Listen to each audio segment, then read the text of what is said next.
confidence in our criminal justice system. The strategic plan aligns short-term action plans to the long-term vision and the strategic direction of the organization. Further, this will assist in making appropriate decisions regarding the allocation of resources in order to implement prioritized policies, programs, and projects.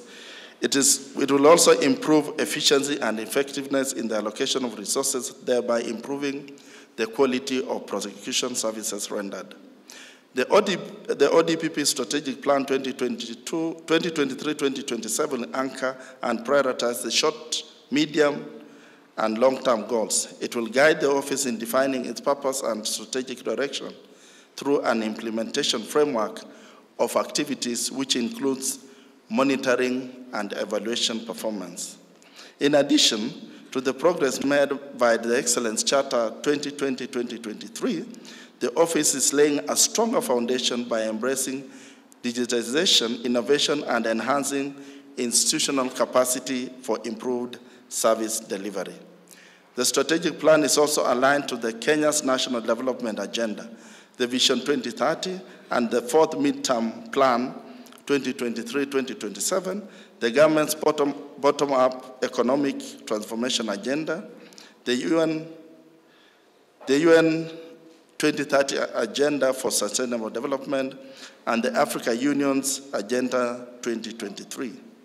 Further, it is also aligned to key regional and international policy instruments, including the EAC, the UN Sustainable Goals, and Africa's Agenda 2023. Your Excellency, the ODPP strategic plan identifies 7 strategies sought to be addressed, namely prosecution, performance and quality assurance mechanisms, funding and resources, terms and conditions of service, human resource capacity development, interagency collaboration and cooperation, organizational effectiveness, infrastructure and work environment, and implementation of policies and guidelines. A detailed implementation matrix showing the key result areas, strategic objectives, strategies, and activities has been developed to guide departments in preparing their annual work plans. We are committed to ensuring that every strategy is achieved.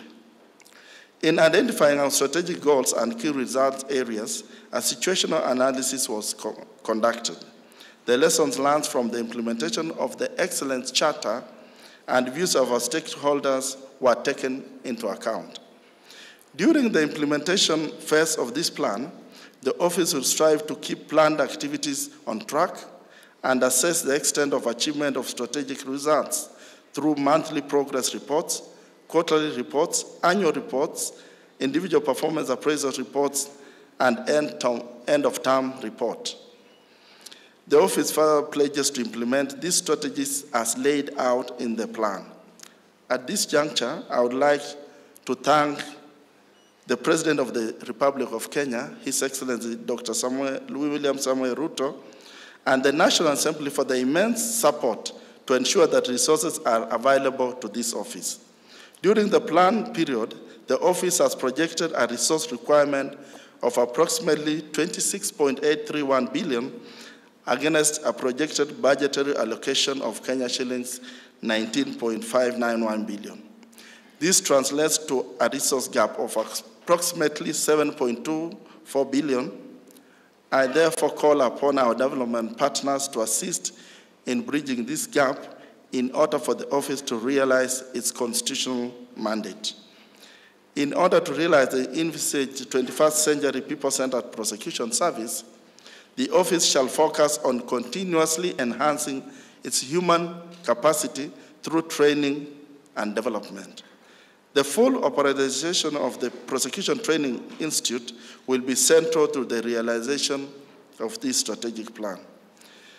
The office will, through the whole of government approach, seek to address issues affecting administration of justice in the country. I acknowledge that prosecution services can be enhanced through strengthened collaboration and partnerships.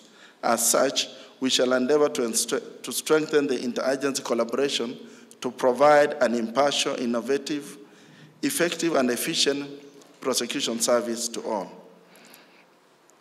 During my tenure, I would like to reiterate that ODPP will vigorously undertake prosecution of corruption and economic crimes. The ODPP has to date, during the current financial year, successfully prosecuted the following individuals for prosecution and economic crime-related offenses: Republic versus James Oswago, Republic versus Engineer Mangiti and others, Republic versus Embakasi CDF manager Peter Mukanji and his wife, and the ex-Samburu governor Moses Lonan Kulan. In addition, I undertake to prosecute and expedite cases relating to murder, especially femicide and gross violation of human rights by law enforcement authorities against individuals on group amongst others.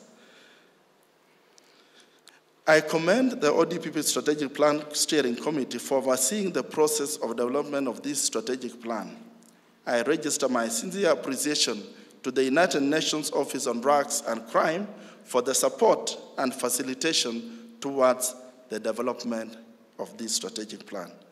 In conclusion, let me affirm that the ODPP strategic plan will focus on people as the key stakeholder and ensure the adherence as well as observance of the tenets of human rights-centric approach to prosecutions. Thank you and God bless you. At this juncture, let's stand up and applaud His Excellency as he comes to address us.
A strategic plan creates a path and identifies strategies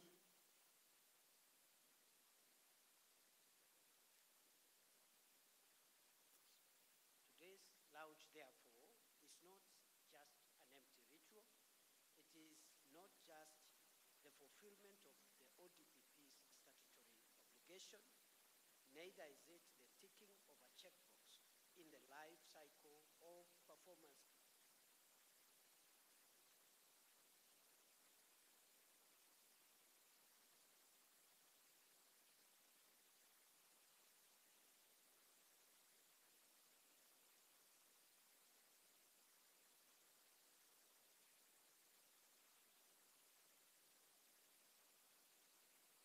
With others and the circumstances in which we operate so that we can be ever more effective at producing the desired results. We can only do this if we shed off the pursuit for distinction, difference, and autonomy, and instead pursue collegial engagements and collaborative frameworks across all arms and anchors of government, including independent offices, constitutional commissions, county governments, all of us operating within the spirit of delivering as one. It is for this reason that President Ruto established under Executive Order Number 2 of 2023 a liaison function under the Office of the Deputy President, mandated not to interfere with independent offices and institutions, but to liaise with constitutional commissions, independent offices and institutions in matters that require the intervention of the national government, including their budgets, resources, policy formulation, implementation of the recommendations that come from independent offices. This arrangement has provided an avenue for addressing various concerns raised by independent offices and institutions, such as the ODPP, in a manner that minimizes unnecessary and unhelpful disagreements. The arrangement allows the leadership of our various institutions an opportunity to create intersections between and among ourselves that will lead us to operate more effectively to produce results. In this regard, I am reminded of the immortal words of Benjamin Franklin when on 4th of July 1776, on the occasion of the signing of the U.S. Declaration of Independence, in response to John Hancock, who had observed that we must be unanimous. There must be no pulling different ways.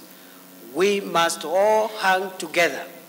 He stated in response, yes, we must all hang together, or most assuredly, we shall all hang separately. Franklin was talking about the interdependence of the different groups of the American Revolution. In this case, we are talking about the interdependence of different institutions across government, even those distinctly labeled independent. The independence doctrine, though promoting the status of separate and distinct roles, is not mechanistic. The lines of demarcation must be viewed within a certain amount of pragmatism and cooperation, namely, that the independence of offices and institutions start and end with decisional, administrative, financial, that is budgetary, and operational autonomy. In other words, ladies and gentlemen, while we applaud and celebrate the creation of independent offices and institutions by our Constitution, we also remind ourselves that for the realization of the objectives, the purposes, and the vision of those independent institutions, it is important that these institutions work collaboratively with other arms of government and other institutions, because no single institution can deliver without the support of each other. The judiciary, for example, is independent. The ODPP is an independent office, and so many others. But they require other arms of government, as just exemplified this morning by the Director of Public Prosecutions, that he has had the support, for example, of the colleagues in Parliament, in the National Assembly, to pass his budget. So unless you build a collaborative, cooperative, friendly relationship with other arms of government, your independence will enter into headwinds. And therefore we say that independent institutions and offices are independent in 4 aspects. First, decisional independence, that you have the independence to make decisions without interference from any authority or quarters. The decisions you make on who to prosecute, which prosecution to terminate, those ones, nobody should, and no institution or should interfere with that decisional independence. Secondly, administrative independence, whereby ODPP as an independent institution must run its programs and projects administratively under the chain of command that is established. Thirdly, financial and budgetary independence. The moment you receive your resources, how you spend them, nobody should interfere with that. And finally, operational autonomy, that your operations must be independent from interference from any other quarter. Beyond that, the rest of the ground calls for interdependence, collaboration, cooperation with other arms of government so that you can deliver on your mission. I am therefore here today, ladies and gentlemen, to play my part in recognizing the intersection between the ODPP and the executive in delivering on the common agenda. I am here to support and endorse this strategic plan by the ODPP and commit to the government's full support of its implementation. The executive is committed to providing resources, finances allowing, to ensure that we not only enhance but also safeguard the independence and interdependence of the offices and institutions. President Ruto has been steadfast in his emphasis that he will not interfere with the functions of independent offices, but he encourages a whole-of-government approach with the criminal justice system. Just again for emphasis, we have three arms of government: the executive, the legislature, the judiciary, but they are arms of one government. There is one government of the Republic of Kenya with three arms, and therefore the independence of our institutions should be seen within the spirit of interconnectedness, subject to the 4 areas of autonomy which I have already outlined. I congratulate the ODPP for its commitment to the national values and principles of governance that are distinctly captured in the plan. Our transformative constitution is the bedrock of this enterprise, entrenching the principles of transparency and accountability in a robust manner and requiring that public participation and open government is secured. Stephen Breyer, Associate Judge of the U.S. Supreme Court Judge, speaking at a seminar on the legal profession and public service, observed that the legal profession today, where the ODPP and the team falls,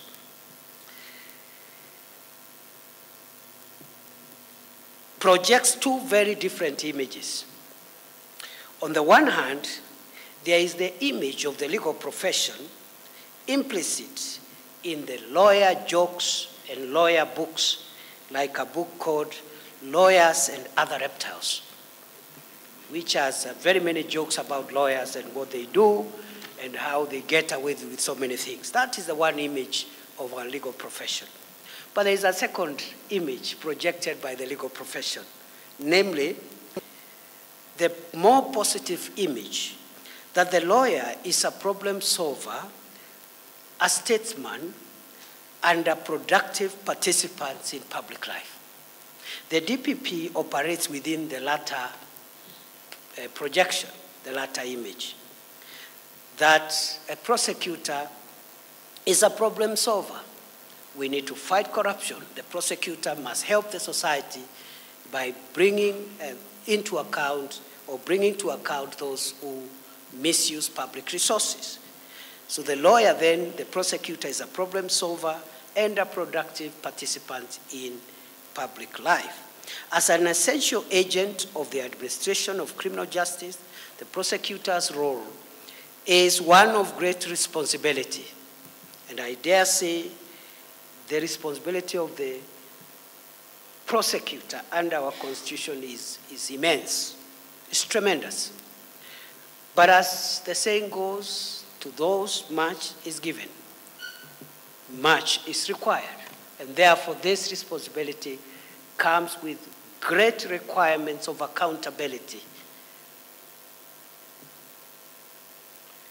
In most systems, the core functions of the prosecutor is the making of the decision to prosecute and also representing the prosecution in court.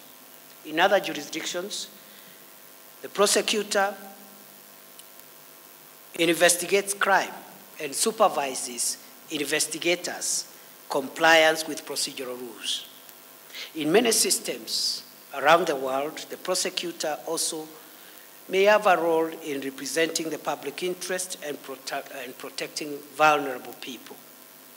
Indeed, prosecutors are obliged to carry out their functions fairly, impartially, and objectively to respect and protect human rights, to ensure that the criminal justice system operates as expeditiously as possible, to abstain from discrimination on any grounds, and to ensure equality before the law. A prosecutor must act to a higher standard than a litigant in a civil matter because the prosecutor acts on behalf of society as a whole and because the consequences of criminal conviction are grave. This mandate and responsibility of the prosecutor therefore require the prosecution and indeed all legal practitioners operating in this space to be like Caesar's wife, beyond reproach, and to hold the highest standards of ethics and integrity. Whereas the greater majority within the ODPP and indeed the public legal sector space have lived up to this billing of being problem solvers and active participants in public life and upholding integrity. Unfortunately, we have many cases where prosecutors, just like their peers in the rest of the profession, are slowly sliding into the throes of the former description which I gave of where lawyers are characterized as reptiles and predators and all manner of descriptions, which is very unfortunate.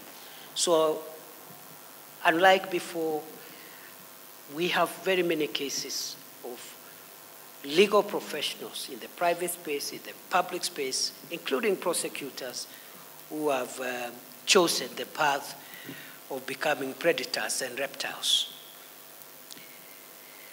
We have moved away from the long-established tradition and canons of our professional ethics and governance ideals that were the bedrock in the days of our youth. Today, the honor, prestige, and sanctity of the legal profession is on trial. The legal profession can play a distinctive role in the fight against corruption. Indeed, corruption is often facilitated through acts of omission and commission by professionals in the public sector, lawyers, accountants, auditors, economists, engineers, and others. Yet, professionals are best placed to enhance the development of ethics, integrity, and standards so that they can act as a shining example to the rest of the society. It is imperative that the leadership of professional legal institutions, especially those in the public sector, including the judiciary, the Attorney General's office, and the ODPP, take deliberate effort to restore us to the dignified path of yesteryears. You know, when I went to law school 30 years ago, they told us that initially lawyers never used to ask for any fees or any compensation. They used to serve society, and they would wear a robe and pass through the marketplace as they go to work. And the small pocket you see behind the robe is where people who were happy with the services they were rendering would drop tokens. Some token would be dropped there, and you would not even look back to see what is being dropped there. And that's how they used to earn their living at the beginning. Not today, of course, isn't it? So, you need to help us, ODPP and the team, to restore our profession to the glory of yesteryears. I commit to playing my part in this regard, not only as a member of this profession myself, but also as a steward of the ongoing deliberations between the three arms of government on the anti-corruption and good governance tenets to guide our common future as a modern, prosperous, democratic nation. What His Excellency the President has done is to encourage the three arms of government to reach out to each other on areas where we require convergence without interfering with any independent institution. We must find ways of the entire government facilitating, each arm facilitating the other to realize his vision. Parliament playing its role, the executive playing its role, the judiciary helping us by not also dragging government programs, and that discussion is ongoing and is making a lot of progress so that instead of, for example, of a case that is a public interest matter involving huge government programs and investments of public funds being delayed for 10, 20 years, we are asking the judiciary that we do not require a favorable judgment. Let the judgment be on merit, but please let the judgment be made fast enough so that we can decide whether to free the resources to other programs or not, other than holding it back in endless injunctions, conservatory orders, and other things until it is disposed of 20 years after the fact.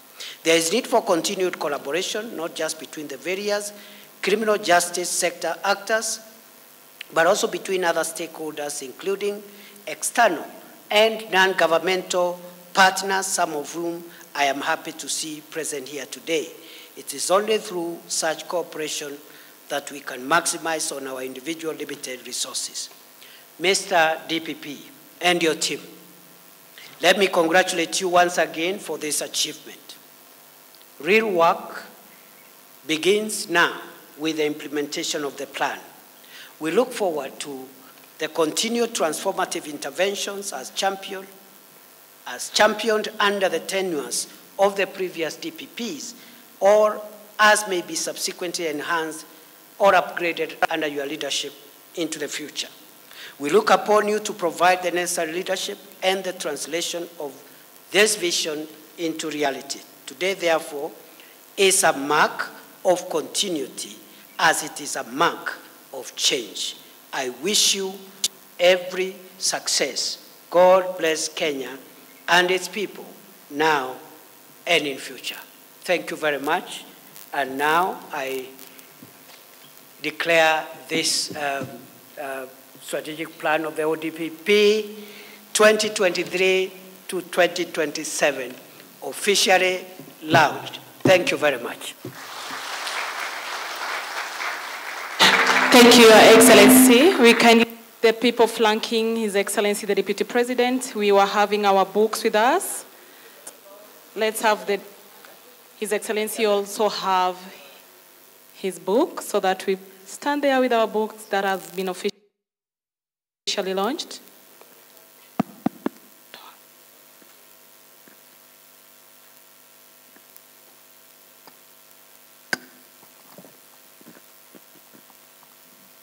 Kindly let's take a line so that we have a photo for the same.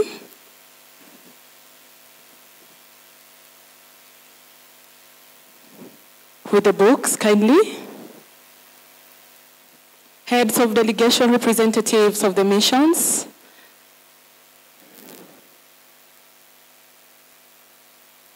Let's have the two join kindly. Thank you. Madam, please. Madam, the other side.